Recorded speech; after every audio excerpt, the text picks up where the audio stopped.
Өв соёл үйлдвэр Монгол улсад төдийгүй олон улсад анх удаа хүнсний аюулгүй байдлыг бүрэн хангасан иж бүрэн гурвалсан системийг суурилуулсан нь СЭПИ юм.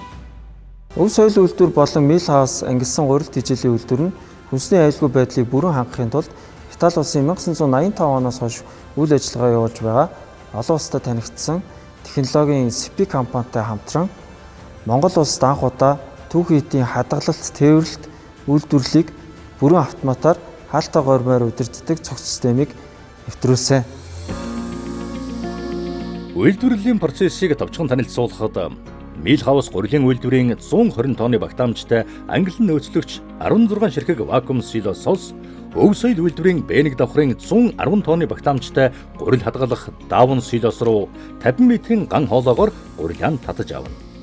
Үйлдвэрийн Бэник давхраас гурил сахар зэрэг нэмэлт ордсууд тос хөөргөгч технологи бүхий туулсан системээр 3 давхрын үйлдвэрлэх шугам руу татагдаж тохируулсан орц жорын дагуу талах нарийн бовны зурмаг бий болно.